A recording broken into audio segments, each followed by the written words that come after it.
ఏం పేరు? నా పేరు రాంబాబు. ఏం చేస్తూ ఉంటారండి? ఆటోలో వాళ్ళకి ఫైనాన్స్ చేస్తూ ఉంటా. ఎర్రబాలెం. ఆ. ఓకే అండి. రీసెంట్గా నరేంద్ర మోదీ గారు ఇక్కడికి వచ్చారు కదా, రాజధానికి సంబంధించినటువంటి శంకుస్థాపన చేయడానికి. ఇప్పుడు ఆయన రావడం పట్ల మీ అభిప్రాయం ఏంటండి? వచ్చి శంకుస్థాపన చేశారు, గతంలో కూడా చేశారు కదా. ఆ. గతంలో చేసిన దానికి ఇప్పటికి చాలా మార్పు ఉంది. గతంలో ఏదో అప్పుడు నామకే వాస్తిగా వచ్చారు, అప్పుడు ఏం పెద్దగా సహాయం అందిలేదు. ఇప్పుడైతే పూర్తిగా సహాయం సహకారాలు అందించే ఆలోచనతోనే వచ్చి శంకుస్థాపన చేసి వెళ్ళారు. ఆయన ఆలోచనతో వచ్చారని చెప్పి అంటున్నారు. మీకు ఎలా తెలుసండి ఆలోచనతో వచ్చారని? ఆయన ఆలోచనతో వచ్చాడు అంటే అప్పుడు గతంలో వచ్చినప్పుడు ఏమీ చేయలేకపోయామనే ఆలోచనతో వచ్చి మళ్ళీ రెండోసారి వచ్చాడు అంటే అదే కదా అర్థం. మొత్తం చెప్పాడు కదా, నేను మళ్ళీ ఈ రాజధానికి నేను కట్టుబడి ఉన్నానని, అమరావతికి కట్టుబడి ఉన్నానని చెప్పారు కదా మొన్న స్పీచ్ అప్పుడు. మరి నమ్ముతారా ఆయన్ని, నరేంద్ర మోదీ గారిని? కంపల్సరీ నమ్ముతాం. అంటే ఇప్పుడు 2015లో కూడా మనకి హామీలు ఇస్తామని చెప్పి 2015లో ఊదరగొట్టారు, చాలా హామీలు ఇచ్చారు నరేంద్ర మోదీ గారు. కానీ జగన్మోహన్ రెడ్డి గారు అధికారంలోకి రాగానే అమరావతి ఊసే ఎత్తలేదు. కేంద్ర స్థాయిలో ఉన్నటువంటి ఒక పెద్ద మనిషిలాగా మరి మనం అప్పుడు మాట్లాడుతుంటే బాగుండేది కదా. ఇప్పుడు మళ్ళీ పొత్తులో భాగంగా మాట్లాడుతున్నారని చెప్పి కొన్ని ఊహాగానాలు ఉన్నాయి. దానిపై మీ అభిప్రాయం ఏంటండి? అట్లా ఏమీ లేదండి. అప్పుడంటే జగన్మోహన్ రెడ్డి గారి అభిప్రాయం రాష్ట్ర వారి నుంచి తీసుకోవాలి కాబట్టి, ఒక సీఎం అభిప్రాయం లేకుండా వాళ్ళు ఏమీ చేయలేని పరిస్థితి ఉంది కాబట్టి, సరే వాళ్ళు తెలుసుకొని వస్తే మనం ఎట్లయితే అట్ట వాళ్ళ రాజధాని 3 అయితే 3, 1 అయితే 1 మనం అప్పుడు ఆ బిల్లులు ఇవ్వచ్చు అనే ఆలోచనతో వదిలేసి ఉండొచ్చేమో. కానీ ఇప్పుడు చంద్రబాబు నాయుడు గారు ముఖ్యమంత్రిగా ఉన్నప్పుడు అమరావతి రాజధాని అని చెప్పాడు కాబట్టి, దానికి ఎన్ని నిధులు కావాలో ఏమేమి దానికి కావాల్సినవన్నీ కూడా సమకూర్చే ఆలోచనలో ఆయన ఉన్నారు. ఈ 11 నెలల కాలంలో అమరావతిలో ఏమైనా పురోగతి కనిపించిందా మీకు? 11 నెలల్లో కనపడింది. హైవే ఒకటి వేశారు కృష్ణానది మీదుగా, అది కంప్లీట్ అయిపోయింది. అంటే గతం నుంచే వర్క్ జరుగుతూ ఉంది, అది కంప్లీట్ దశకు వచ్చేసింది.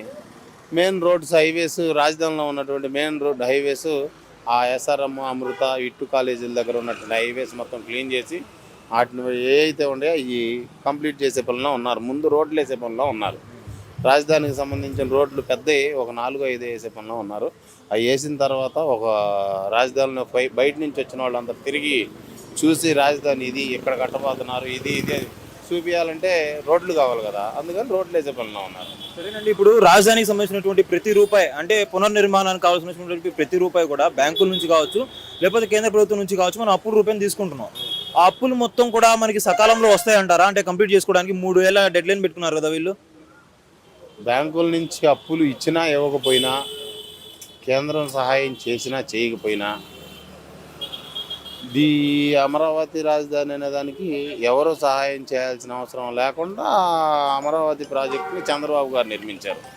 అమరావతి కింద 10,000 ఎకరాలు ఆల్రెడీ మిగులు భూమి ఉంది. ఆ 10,000 ఎకరాలు అమ్మితే రాజధాని కట్టేయచ్చు. అంటే ఇప్పుడు మిగులు భూమి ఉందని చెప్పి అంటున్నారు. ఏదైనా డెవలప్మెంట్ కనిపిస్తే వాళ్ళకి అప్పుడు వచ్చి కొనుక్కుంటారు. అంటే ఇంకా పూర్తి స్థాయిలో ఇక్కడ మనం డెవలప్మెంట్ చూపించలేదు కదా, వచ్చి కొనుక్కుంటారా? డెవలప్మెంట్ అనేది ఇప్పుడే కాబట్టి స్టార్ట్ చేసింది. మనకి ఇంకా దాదాపుగా ఒక సంవత్సరంలో ఆటోమేటిక్గా కనపడిపోయింది మనకి. మనం ఇప్పుడు చెప్పినా ఏం చేశారు, ఏముంది అనే విధంగానే ఉన్నారు. గవర్నమెంట్ వచ్చి దగ్గర సంవత్సరం సుమారు అట్లా అయినా, ఈ సంవత్సరం లోపల మనం తీసుకునే నిర్ణయాలు ఏంటి, మనం చేసే పనులేంటి, ఇవన్నీ కూడా వాళ్ళు పాలసీ కరెక్ట్గా తీసుకున్నారు. అది మొత్తం కూడా మంత్రి నారాయణ గారు, లోకేష్ గారు, చంద్రబాబు నాయుడు గారు ఆ ప్రతిపాదనలన్నీ కూడా ప్రధానమంత్రి గారి దగ్గర పెట్టడం జరిగింది. పవన్ కళ్యాణ్ గారు కూడా పూర్తిగా చంద్రబాబు గారు ఏ విధంగా అయితే ముందుకెళ్తున్నారో ఆయన కూడా అదే విధంగా ముందుకెళ్తున్నారు. ఇంకో సందేహం ఉందండి నాకు. ఏంటంటే ఇప్పుడు అమరావతి కోసము 34,000 ఎకరాలని 29 గ్రామాల రైతులందరూ కూడా తృణప్రాయంగా ఇచ్చేశారు. అంటే ఏమి ఆశించకుండా రేపు రోజున చూస్తామని చెప్పి ఇచ్చేశారు. అటువంటి వాళ్ళకి ఇప్పుడు రూపాయి చెల్లించింది లేదు. అంటే ఆ గ్రాంట్లు ఏవో ఇస్తున్నారు, సంవత్సరానికి వచ్చేసి 50,000, 30,000 అలా డ్రై ల్యాండ్, వెట్ ల్యాండ్ వాళ్ళకి. కాకపోతే ఇప్పుడు ఏం చేస్తున్నారంటే అటు అప్పు తీసుకొస్తున్నారు బ్యాంకుల నుంచి, ఇటు పక్క వీళ్ళకి ఇంకా చెల్లించలేదు డబ్బులు. ఈ మొత్తం కూడా అసలు చెల్లించడానికి ఆస్కారం ఉందంటారా? అంటే అప్పులు పెరిగిపోతున్నా వాళ్ళకి ఎక్కడి నుంచి తీసుకొచ్చి సెటిల్మెంట్ చేస్తారు మొత్తం? అప్పులు పెరిగిపోయినాయి, ఇలా అప్పు చేయని మనిషి అనేది లేడు. మన చిన్న కుటుంబాల్లో చిన్న సంవత్సరాలకే 10,000, 5,000, 2,000, 3,000 అప్పులు చేస్తాం. అంత పెద్ద రాష్ట్రాన్ని పాలించాలంటే అప్పు చేయకోకుండా ఎలా కుదిరిద్ది? మనం అభివృద్ధి చెంది డెవలప్ అవ్వాలంటే అప్పు చేయాల్సిందే. అది ఏ రాష్ట్రమైనా అప్పు లేని రాష్ట్రం లేదు, అప్పు లేని దేశం లేదు. వాళ్ళు వేడికి ఎక్కడ చూసుకోవాలి. కాకపోతే ఏంటంటే ఇటు రైతులకి ఇవ్వాల్సింది అటు బ్యాంకు నుంచి తీసుకొస్తున్నారు. అవి మొత్తం కూడా ఎలా అని చెప్పి అంటున్నాను నేను. రైతులకి ఇవ్వాల్సిన డబ్బులు అలానే మిగిలిపోయి ఉన్నాయి, వాళ్ళకి ఇవ్వాల్సిన మొత్తం ఇవ్వాల్సింది. అట్ ద సేమ్ టైం ఏంటంటే ఇప్పుడు డెవలప్మెంట్ కోసం 58,000 కోట్ల రూపాయలు బ్యాంకు నుంచి తీసుకొస్తున్నారు. ఈ రెండు అప్పులు అవుతున్నాయి కదా, అంత అప్పుల్ని మరి జనరేట్ చేయగలరా అమరావతి నుంచి అంటున్నాను. రైతులకి అప్పులు ఏమీ లేవు. రైతులకి గవర్నమెంట్ అప్పు బ్యాక్ ఏమి లేదు అసలుకి. రైతులకు కానీ రైతు కూలీలకి ప్రతి నెల ఇచ్చేస్తున్నారు పెన్షన్ రూపంలో ఫస్ట్ తారీఖు. రైతులకి సంవత్సరం అకౌంట్లో పడిపోతున్నాయి. రైతు కూలీలకి ప్రతి నెల అకౌంట్లో వేసేసేస్తున్నారు ఫస్ట్ తారీఖు కల్లా. రైతు కూలీ వాటికి 5,000.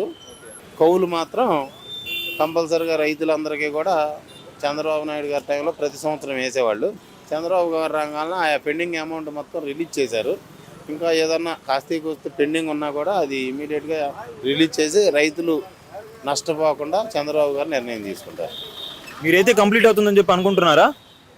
కంప్లీట్ అవుతుందని అనుకుంటున్నాను, కానీ కాకపోతే కొంచెం ఒక 5-10 సంవత్సరాలు 5 సంవత్సరాలు లేట్ పెట్టిద్ది అనుకుంటున్నాను. అంతకుముందు చంద్రబాబు నాయుడు గారు ఫస్ట్ ముఖ్యమంత్రి అయినప్పుడు, ఏపీకి ఫస్ట్ ముఖ్యమంత్రి అయినప్పుడు 15 నుంచి 20 సంవత్సరాలు పట్టిద్దని చెప్పారు. కాకపోతే మొన్న జగన్ గారు రావటం మూలంగా 5 సంవత్సరాలు లేదు కాబట్టి ఇంకొక 5 సంవత్సరాలు 10 సంవత్సరాలు అదనంగా పట్టినా కంపల్సరీ కంప్లీట్ అయింది. చంద్రబాబు గారే కంప్లీట్ చేస్తారు. చంద్రబాబు గారే కంప్లీట్ చేస్తారని చెప్పి అంటున్నారు. ఏందంత క్రెడిబిలిటీ ఏంటి? ఆయన మీరు అంతగా విశ్వసించడానికి కారణం ఏందంటారు? అంటే మేము గతంలో మా ఏరియాలో బాగా పల్లెటూళ్ళు, మా ఎర్రబాలెమే కొంచెం ఉండట్లో కాస్త మంచిది. ఇప్పుడున్న పరిస్థితుల్లో మా ఏరియాలో ఒక గజం కొనుక్కునే పరిస్థితి కూడా లేదు, అంత వాల్యుబుల్ అయిపోయింది. మా ఆలోచన ప్రతి ఒక్క సామాన్యుడు ఇలా గౌరవంగా బతుకుతున్నాడు. మీరు ఎక్కడరా అంటే అమరావతి రాజధాని అని చెప్పుకుంటున్నారు. రెండోది అరెకరం, ఎకరం, 10 సెంట్లు, సెంటు ఉన్న వాళ్ళు ప్రతి ఒక్కళ్ళు వాల్యుబుల్ అయిపోయారు. అందరికీ పని ఉంది, ప్రతి ఒక్కరికి పని ఉంది. అంతకుముందు పనులు ఉండేవి కాదు, మాకు చేస్తే పొలాలు పని చేయాలి. మా పిల్లలు చదువుకున్న వాళ్ళు కానీ, లేకపోతే మా తరం వాళ్ళు చదువుకున్న వాళ్ళు కానీ పని ఉండేది కాదు, జాబులు ఉండేవి కాదు. ఇప్పుడు వీళ్ళకి పని, ఈ రాజధాని రావడం మూలంగా ఎంతో కొంత పని దొరుకుతుంది.